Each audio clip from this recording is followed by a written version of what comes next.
How is the party at your own level processing this, if at all? Samson, well, thank you very much. I've been listening rather closely, and it's a good thing that you invited my senior brother, Inisa Husseini, to be with us, because he has regulatory experience with that space. And some of his comments that is made on those often debatable, but you can see through them some honest effort or commitment to see that how do we fight this as a country and still be in a position to allow for the endowment of gold in our land to be exploited for our collective benefit. So there is an intractable situation before us, hydra-headed situation. You try to fix it. There is no silver bullet on what to do about it. But one thing I'm clear about in my head is the unimpeachable commitment of the president to want to fight this. So respectfully, there is no public deception activity going on about President Akufo-Addo's commitment to fight galamsey. It is clear from day one he wanted to fight this, and he's focused on it. Something, before I proceed, the difficulty with the fight against galamsey is quite simply the fact that it is a lucrative venture. And rational human beings, when they find opportunity, society and government set up to protect the collective good of society, seeking to regulate that opportunity, they'll find means to deal with it. What we are told is that galamsey or illegal small-scale mining or small-scale mining precedes our time. It's been there during PNDC, whatever time, since independence or before independence. It's been there. It attained a certain scale now that is threatening to the environment. And also primarily because environmental conversation globally has been heightened. And so therefore attention is focused on that.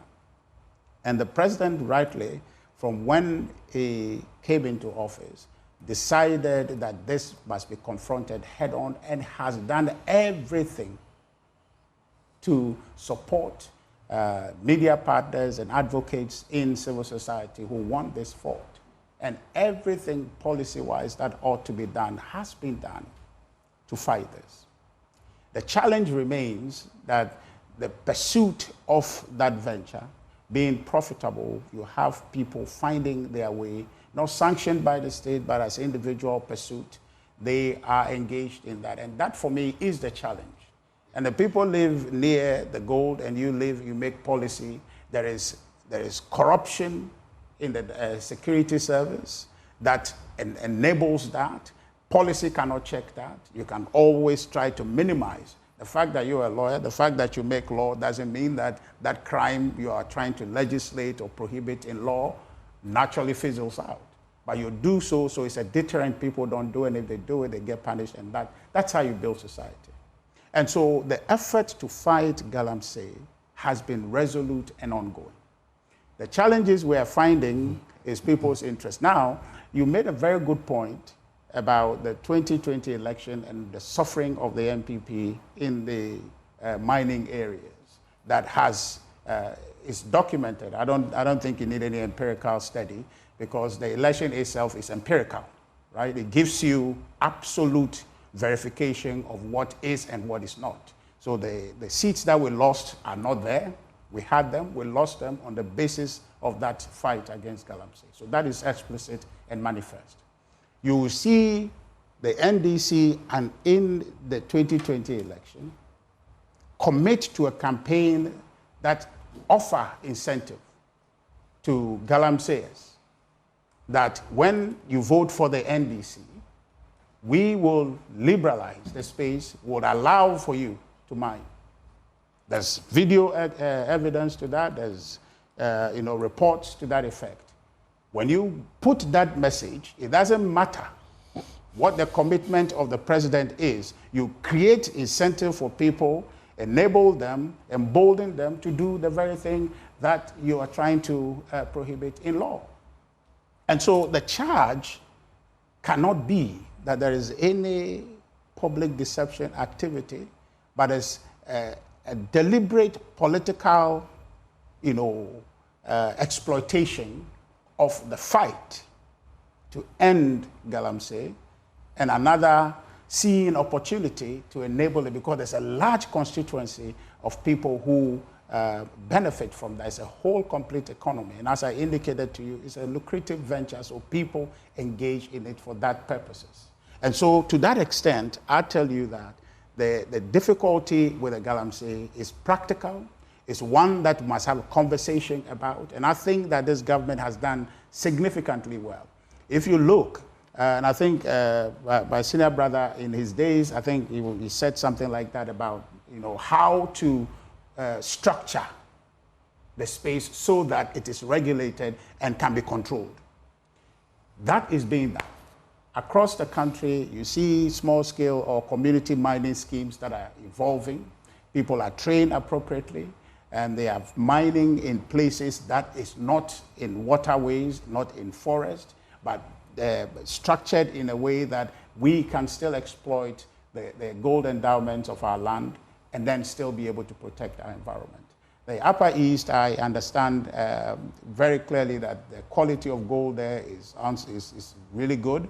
You go to that place, there's a system in place to ensure that people are mining regulated in ways that it doesn't devastate the environment and the activities are tracked, and therefore it's sustainable. So those efforts are in place. Even beyond that, Samson, the government under this president has initiated measures to be able to salvage or provide alternative livelihoods for individuals who hitherto were engaged strictly in galamsey, so that there's no pathway for them to go back, but a pathway for them to move away from illegal mining.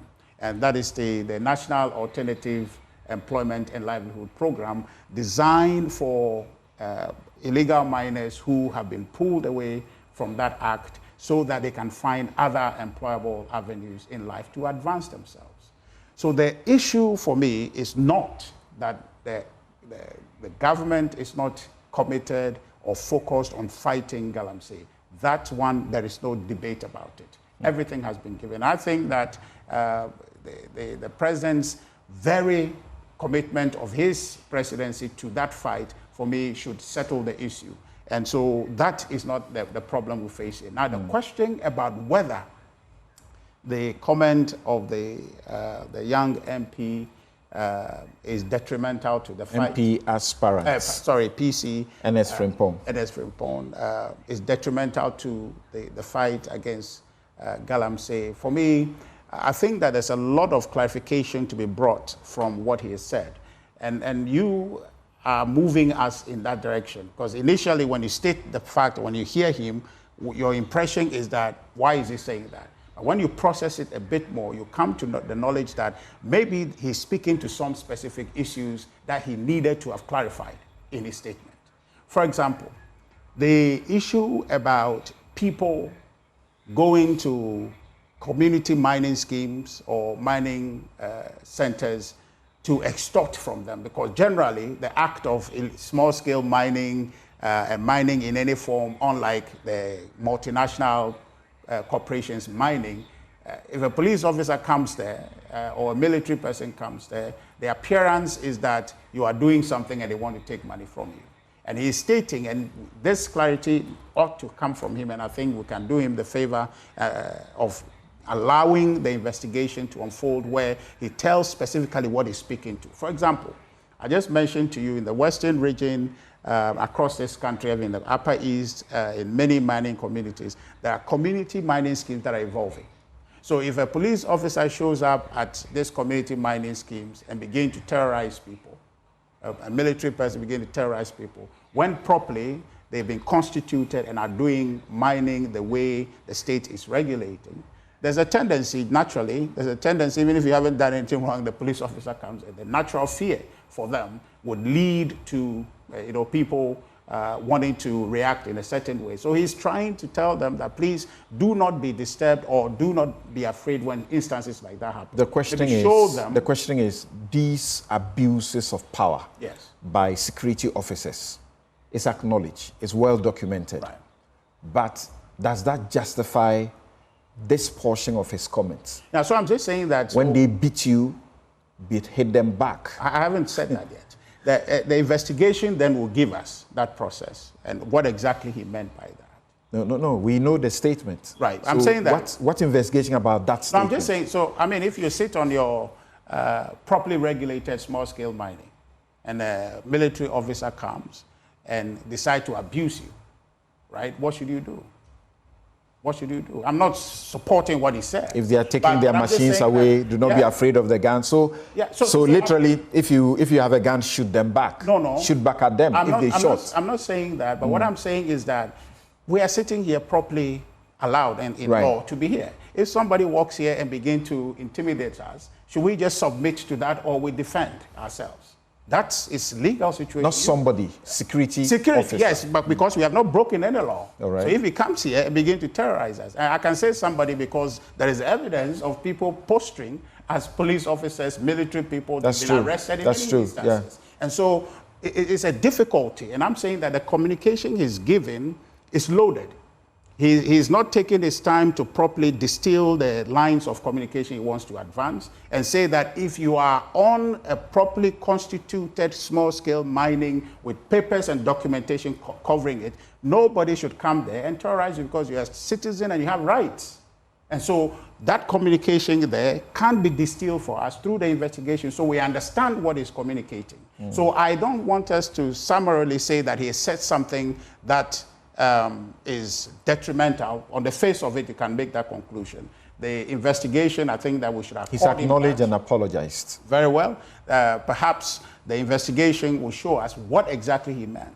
And if these are the things he meant, next time just be clear in what you're communicating and that will help us. But I can agree how on the face of it you conclude that this is not helpful. All right. Let's not. Mary is back, and let's hear Mary briefly. Just one small point. Not on the basis of that statement for us to castigate and completely vanquish the gains that has been made and the commitment that has been demonstrated to stop galamsey. There's actually an expectation that at the level of the party, like Sule just mentioned, you should be taking some disciplinary action against him.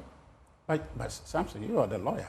You have to accord people the opportunity to state their case. He's made a comment, and just based on your conversation, your own leading of us to answer the question. That part of the comment, do you condemn it? Which part of the comment? To say that... Hit back. No, but I'm saying that I can show you a publication of people, 13 or so people who are posting as military people who have gone to extort money from people who are legitimately doing community mining. All right? What is the situation there? If he is saying people like that when they come, don't allow for that. I mean, I'm not saying, I don't want to rationalize what he says, but if you are faced with that, what you do? And if you do something, if you confront an individual like that, who is an imposter, who is an imposter. He didn't say that. No, I'm saying that there are people like that in the system. That's true, that's true. Yeah. So if you confront an imposter and it turns out that truly that's an imposter, would you have done anything wrong? Okay. So it's a difficult. Yes, let's go to Mary. Let's go to